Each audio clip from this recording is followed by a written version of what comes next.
Afternoon friends, आजकल कोई काम तो है नहीं, खाली बैठे हैं, स्पेशली स्टूडेंट्स।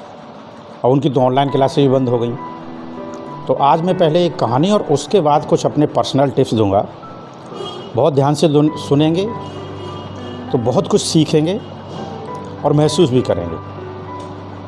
एक बार क्या हुआ कि देवता इंद्र जो है वो नाराज़ हो गए, और नाराज़ हो जाने के बाद उन्होंने घोषणा की कि अब 12 साल तक मैं बरसात नहीं करूँगा, 12 साल तक बरसात नहीं होगी। अब ऐसा सुन के पृथ्वी पर हाहाकार मच गया। 12 साल तक बरसात नहीं होगी तो अन्न कहाँ से पैदा होगा, अन्न पैदा नहीं होगा तो क्या स्थिति होगी। लोगों ने इंद्र देवता से बड़ी विनम्रता से निवेदन किया, उनसे कहा कि प्रभु ये तो बड़ा गलत हो जाएगा, कोई रास्ता हो तो बताइए। उन्होंने कहा कोई रास्ता नहीं है। एक रास्ता है कि भगवान शिव डमरू बजा दें, उनका यदि डमरू बजेगा तो मैं बरसात कर सकता हूँ। ऐसा इंद्र ने पृथ्वी लोकवासियों से कहा, और अदरवाइज़ मैं 12 साल तक अब कोई भी बरसात नहीं करूँगा। तो लोगों को नज़र में आया चलो एक होप है, तो कुछ लोग भगवान शिव के पास पहुँचे।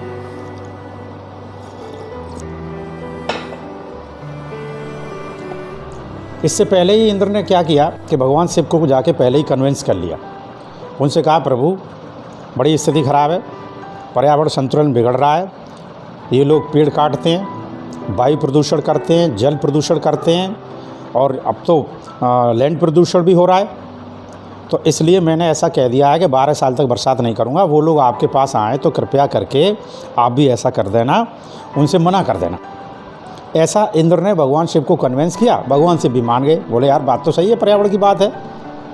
तो लोग पहुँचे, लोगों ने कहा कि प्रभु इंद्र ने कहा है कि यदि आप डमरू बजा दें तो बरसात होगी, नहीं तो बरसात नहीं होगी। तो भगवान शिव ने कहा कि भाई मैं तो अब इसमें आपकी कोई हेल्प नहीं कर सकता, और मैं डमरू भी नहीं बजा सकता, मैं डमरू भी नहीं बजाऊंगा, अब मैं इसमें आपकी कोई सहायता नहीं करूंगा। तो वहाँ से बड़े निराश, उदास, हताश होकर सारे पृथ्वीवासी लौट आए। उन्होंने कहा अब तो कोई चारा ही नहीं है। और तो भगवान शिव ने भी मना कर दिया 12 साल तक बरसात नहीं होगी। लेकिन उनमें से एक आदमी ऐसा था जिसने अपना क्रम नहीं छोड़ा और रोजाना की तरह से खेतों पे जाना शुरू कर दिया। खेतों पे जाता था, जैसी खेतीबाड़ी करता था वैसे खेतीबाड़ी करने लगा, निराई गुड़ाई, इवन यहाँ तक कि उसने बीज भी बोना शुरू कर दिया। अब कुछ लोगों ने कहा ये तो पागल हो गया यार, कुछ लोगों ने कहा तुम पागल हो गया, 12 साल तक तो बरसात ही नहीं होगी और तुम ये इसमें बीज भी बो रहे हो। तो उसने कहा कि ऐसा मैं अपने लिए कर रहा हूँ, क्योंकि कहीं ऐसा ना हो कि 12 साल तक मैं खेती ना करूं तो हो सकता है मैं खेती करना भी भूल जाऊं। एक बात, दूसरी बात, इससे मेरी दिनचर्या व्यस्त रहती है। मेरा एक शेड्यूल है कि इतने समय तक खेतों पे आना है, खेतों पे काम करना है, जब बरसात होगी तब देखी जाएगी, मैं अपना काम कर रहा हूँ। तो लोगों ने कहा भैया अब इसमें क्या कहा जा सकता है। एक दिन क्या हुआ कि माता पार्वती ने उस व्यक्ति को देख लिया।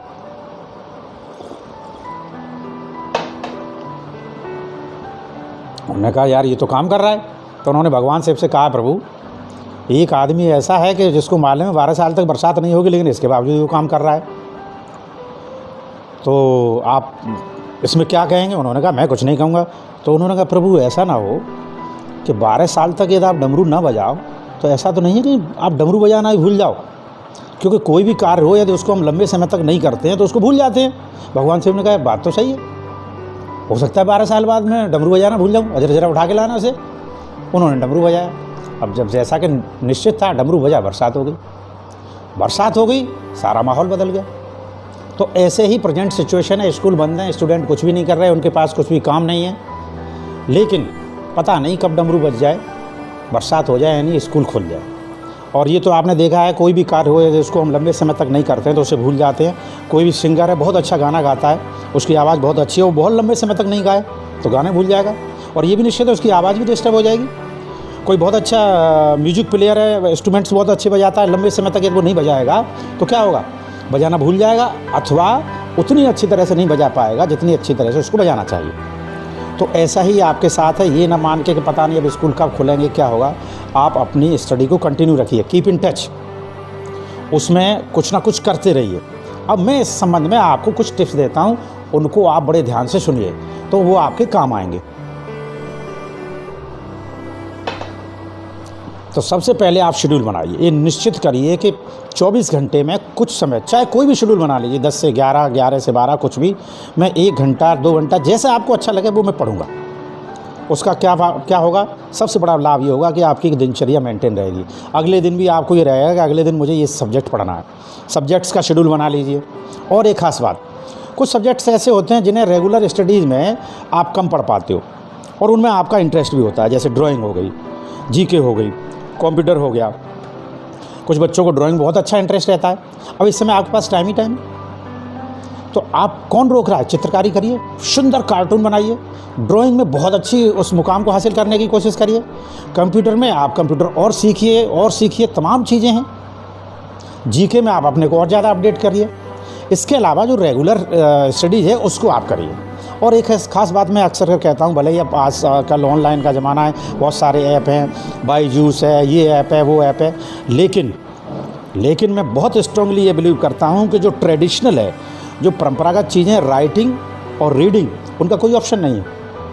रेगुलर रीडिंग करिए और राइटिंग करिए। ठीक है, इंटरनेट की सहायता से ऑनलाइन हमें बहुत सारी चीज़ों का प्लेटफॉर्म मिल जाता है जिसमें कि हम बहुत सारी नई चीज़ों को सीख लेते हैं। हमारे पास ऑप्शन होते हैं, हम सर्च कर सकते हैं, नई नई चीज़ों की जानकारी हो जाती है। लेकिन वो राइटिंग और रीडिंग का स्थान नहीं ले सकते। रीडिंग एक अपने आप में बहुत बढ़िया थ्योरी है, थेरेपी है। राइटिंग भी थेरेपी है, रीडिंग भी थेरेपी है। राइटिंग में क्या है, आप लिखिए। और मैं तो जो स्टूडेंट, मेरे बहुत सारे हज़ारों स्टूडेंट हैं मेरे, वो जानते हैं मुझे कि खास करके क्लास 9 से मैं ऐसा प्रेस्क्राइब करता हूँ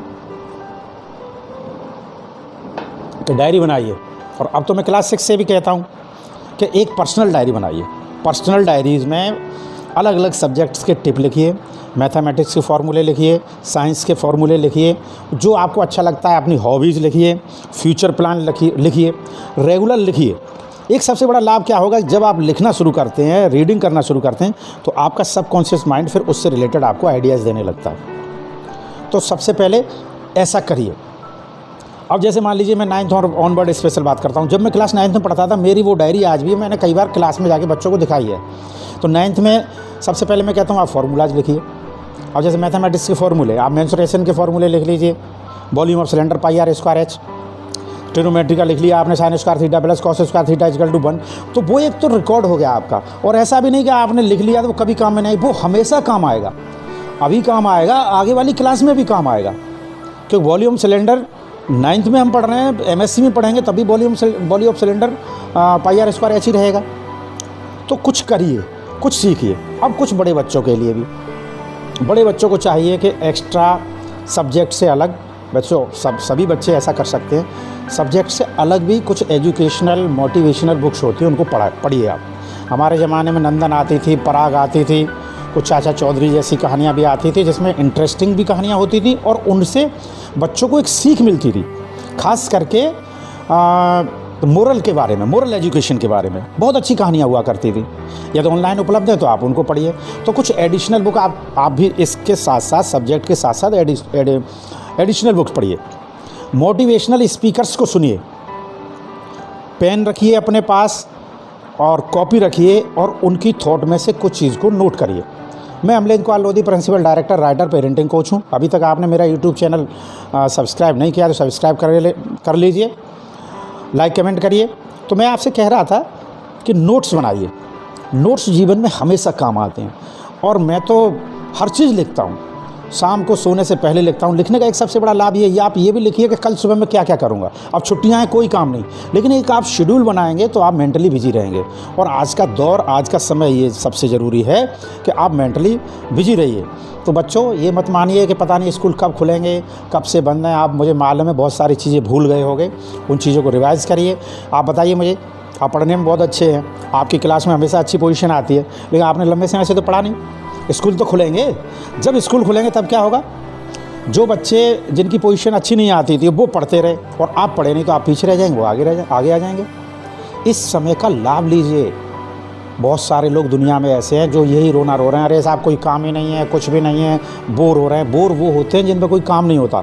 और बहुत से लोग ऐसे हैं जो इस समय का यूटिलाइज़ कर रहे हैं।